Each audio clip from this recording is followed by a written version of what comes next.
안녕하세요. PP 채널입니다. 마태복음 8장을 보면 예수님께서 병자들을 고쳐주시고 또 귀신 들린 자들을 불쌍히 여기셔서 그들에게 가셔서 귀신을 쫓아주시는 그런 내용들이 나옵니다. 이는 여기뿐 아니라 모든 복음서에 공통적이고 일관되게 나오는 내용이에요. 예수님은 병든 자들을 고쳐주시고 또 귀신 들린 자에게 가셔서 귀신을 쫓아주시고 그리고 죽어있는 자를 살리는 그런 놀라운 기적들을, 능력들을 베푸시고 행하셨습니다. 이러한 능력들은 예수님께서 그리스도 또는 메시아라 불리는 진정한 구원자 되심을 알려주는 증거 또는 증표들이었습니다. 당시 사람들은 이 메시아라, 그리스도라 불리는 구원자가 이 땅에 오면 그에 대한 증거로 귀신을 쫓아내고 병든 자를 고치고 또 죽은 자를 살리는 그런 놀라운 기적들을, 표적들을 행할 것이라고 생각을 했어요. 그래서 복음서를 보면 예수님이 메시아 되심을 의심하는 유대인들이 이러한 표적들을 예수님께 요구하는 그런 내용들을 우리는 볼 수 있습니다. 그런데 이 모든 그런 기적과 능력들을 우리 예수님께서 다 행하셨단 말이죠. 그러면 예수님이 누구십니까? 네, 예수님께서 바로 진정한 메시아이신 그리스도라 불렸던 구원자였던 거예요. 예수님은 이렇게 자신의 정체성을 드러내고 알려주시려 자신이 그리스도 또는 메시아라 불리는 구원자라는 것을 나타내시기 위해서 이러한 능력들을, 기적들을 나타내고 보여주셨던 것입니다. 이러한 기적을 보이고 자신의 사역을 하던 예수님께서 어느 날 가버나움이라는 동네로 들어가실 때 한 백부장이 예수님께 나와 병들어 있는 자신의 딸을 고쳐달라고 간절히 요청합니다. 백부장은 100명 단위의 군대를 다스리던 우두머리 장이었어요. 이 사람의 간절한 청에 예수님께서는 그의 집에 가서 딸을 고쳐주시겠다 말씀하세요. 그러자 이 백부장이 이렇게 말합니다. 마태복음 8장 8절에서 9절 말씀입니다. 주여, 당신은 너무나 높으신 분이기에 누추한 내가 당신을 모실 자격이 없습니다. 그러니 말만 하시옵소서. 그러면 내 딸이 고쳐지리이다. 아멘.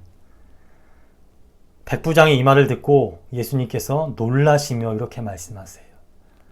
내가 이스라엘 가운데서 이만한 믿음을 본 적이 없다. 예수님은 이렇게 그의 믿음이 좋다라고 칭찬을 하신 후 그의 딸을 고쳐주셨습니다. 왜 예수님께서는 무엇을 보고 그의 믿음이 좋다라고 칭찬을 하셨던 걸까요? 네, 첫 번째, 그는 예수님이 높으신 신적인 존재, 즉 하나님과 동등한 신이신 진정한 메시아이심을 확실히 믿었습니다. 두 번째, 그러므로 그는 예수님께서 반드시 자기 딸을 고쳐주실 거라 확신하고 의심치 않고 확신하고 예수님께 나아왔습니다. 이 믿음을 전제로 백부장은 예수님께 나아왔고 예수님은 그의 이러한 믿음을 보시고 칭찬한 다음 그의 딸을 고쳐주셨던 거예요. 이 사건 다음 연결되는 마태복음 8장 14절, 15절을 보면 예수님께서 베드로 장모의 병을 고쳐주시는 내용이 나옵니다. 베드로는 예수님과 함께 다니며 백부장 사건을 포함한 수많은 기적과 능력들을 보았고 심지어는 자기 장모의 병을 고쳐주는 걸 직접 보고 체험을 합니다. 예수님의 놀라운 그 능력을 직접 체험을 해요. 그러면 이쯤 되었으면 베드로는 또는 제자들은 예수님이 어떤 분인지 확실히 알게 되었겠죠. 너무나 많은 예수님의 능력을 직접 보고 체험을 했으니 이쯤 되면 아마도 예수님이 어떤 분인지 확실히 알았을 것 같아요. 그런데 그렇지 않았습니다. 제자들은 그럼에도 불구하고 예수님이 어떤 분인지 아직도 확실히 알지 못했어요. 자, 이러한 사건들 다음에 나오는 마태복음 8장 23절에서 27절 말씀을 보면 그 모습을, 제자들의 그런 생각들을 우리는 알 수 있습니다. 제자들이 갈릴리 바다에 있는데 배가 뒤집힐 정도의 큰 풍랑을 만나게 돼요. 이스라엘은 건조해서 물이 많이 없어서요, 큰 물이 있는 것을 보면 그것을 바다라고 불렀대요. 그래서 호수도 바다라고 불렀다고 합니다. 그래서 성경을 보면 갈릴리 호수를 갈릴리 바다라고 말하기도 해요.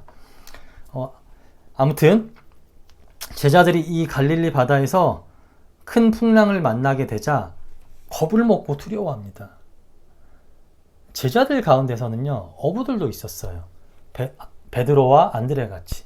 그렇기에 이런 제자들은 풍랑을 몇 번 이미 만나봤을 거예요.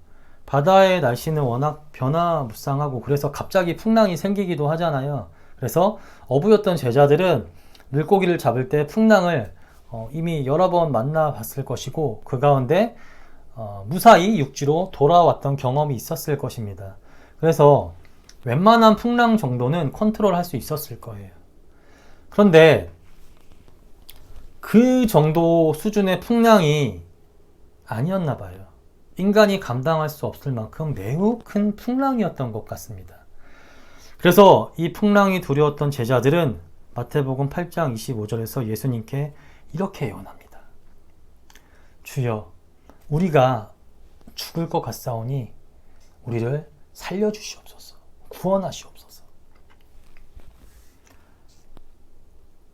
그런데 마태복음 8장 24절을 보면요, 이러한 상황 가운데서 예수님은 주무시고 계세요. 큰 풍랑으로 인해 배가 심하게 흔들려 불안하셨을 법도 한데, 그래서 제자들은 배가 난파되어 죽을까 두려워 떨고 있는데 예수님은 전혀 개의치 않으시고 아주 편안히 주무시고 계셨어요. 제자들은 이러한 예수님께 나와 자기들을 살려달라 애원하며 예수님을 깨웠습니다. 그러자 예수님은 극심한 두려움 가운데 있던 제자들을 보고 이렇게 말씀하세요. 왜 무서워하느냐? 왜 두려워하느냐? 이 믿음이 작은 자들아. 그리고 이 말씀을 하신 후 예수님께서는 바람과 바다를 꾸짖으셨어요. 그러자 바다가 잠잠해집니다. 이를 보고 제자들이 놀라 이렇게 말합니다. 아니 대체 저가 누구길래, 예수님이 누구길래 바람과 파도도 이분께 복종을 하는가? 먼저 예수님은 풍랑을 잔잔하게 하시기 전에 제자들에게 믿음이 작은 자들이라 꾸짖으십니다. 이는 우리가 앞에서 보았던 백부장의 모습과 대비가 돼요. 예수님께서는 앞에서 백부장에게 믿음이 크다라고 칭찬하신 반면 제자들에겐 믿음이 작다고 꾸짖으십니다. 뭐가 다를까요? 백부장의 모습과 제자들의 모습, 뭐가 다를까요? 네, 백부장은 예수님을 확실히 신이신 메시아로 믿고 그분이 원하시면 모든 것을 다 할 수 있는 분이라 확실히 믿었습니다. 그리고 이러한 믿음을 가지고 예수님께 나아왔어요. 반대로 제자들은 그렇지 못했습니다. 예수님과 함께 다니며 수많은 기적들, 아픈 자를 고치시고 귀신을 쫓아내시고 심지어 베드로는 자기 장모의 병을 고쳐주시는 예수님의 모습을 확실히 보고 체험했음에도 불구하고 예수님을 확실한 신으로는 믿지 않았어요. 하나님의 힘을 빌어 기적을 행하고 병자를 고칠 수는 있지만 이분이 자기들이 원하는 바를 이루어 줄 수는 있을 것 같지만 그렇다고 하나님과 같은 신적인 존재라고까지는 생각하지 않았던 것입니다. 만일 그렇게 생각을 했다면, 예수님을 신으로 믿었다면 예수님과 함께 있는데 풍랑이 그렇게 두려웠을까요? 아니죠. 전능하신 예수님이 나와 함께 있는데, 자연 만물도 다스리시는 예수님이 나와 함께 있는데요, 그렇게 두려웠을까요? 제자들은 예수님께서 어떤 분인지 정확히 잘 몰랐기에, 아니, 그분을 하나님과 동등한 신이자 하나님의 아들로서 확실히 믿지 않았기에 예수님께서 풍랑을 다스리시는 것을 보고 그렇게 놀랐던 것입니다. 예수님은 이 사건을 통해 자기가 누구인지 제자들에게 다시 한 번 더 확실히 알려주고 보여주셨어요. 예수님의 수많은 기적 가운데서도 아직 예수님이 누구인지 확실히 모르는 제자들에게 자연 만물까지도 제어하고 다스리시는 능력을 보여주므로 자신이 하나님과 같은 신이라는 것을 확실히 알려주고 보여주셨습니다. 우리가 믿는 예수님은 이런 분이세요. 단지 가장 인간다운 삶을 삶으로 본을 보이신 그런 도덕교사나 선구자, 성인이 아니라 단순히 내 필요를 채워주시는 분, 또는 다른 종교에도 있는 여러 신 중에 하나가 아니라 완전한 구원을 이루지 못해서 예수님 후에 누군가 와서 예수님이 못 이룬 구원을 완성시켜야 하는 그런 불완전한 구원자가 아니라 유일하고 완전한 구원자이시고 더불어 하나님과 동등한 참신으로서 이 세상 모든 것을 자기 뜻대로 이루시고 다스리시는 전지전능하신 분입니다. 예수님은 오늘도 말씀하세요. 예수님을 믿는다고 말하지만 이렇게 예수님을 온전히 믿지 않는 자들에게 지금도 말씀하십니다. 믿음이 작은 자들아, 아니 믿음이 없는 자들아, 어서 나를 온전히 전능한 참신으로 너희를 구원할 유일한 구원자로 확실히 믿어라. 더불어 이 말씀은 우리에게 다른 한 가지 진리를 더 가르쳐 줍니다. 제자들에게 감당할 수 없이 무서운 풍랑이 닥쳤던 것처럼 우리가 삶을 살다 보면요, 우리가 감당할 수 없이 너무나 크고 어려운 문제가 닥칠 때가 있습니다. 내가 특별히 무슨 잘못을 한 것도 아닌데 그런 일이 닥쳐올 때가 있고요. 또 문제가 이게 너무 커서 내가 해결할 엄두가 나지 않는, 내 능력으로 해결하려고 백방 노력해도 절대 해결할 수 없는 그런 문제가 내게 닥쳐올 때가 있어요. 그럴 땐 좌절하고 낙심하게 되죠. 근심하고 걱정하게 됩니다. 밥도 못 먹고 잠도 못 자고 아무 일도 손에 잡히지가 않아요. 너무나 힘듭니다. 그래서 내 안에 평안이 없게 돼요. 이게 연약한 우리의 모습입니다. 해결하지 못하고 걱정하고 근심만 하는 게 연약한 우리 인간이에요. 그러면 이럴 땐 우리가 어떻게 해야 할까요? 어떻게 해야 이 문제를 해결하고 잃어버린 평안을 다시 누릴 수 있겠습니까? 네, 이럴 때는요, 내가 믿는 예수님이 누구인지 생각해 보세요. 내가 믿는 예수님이 누구십니까? 그분은 죽은 자를 살리시고 병자도 고치고 귀신도 쫓아내고 자연 만물도 자기 뜻대로 다스리시는 전능하신 분입니다.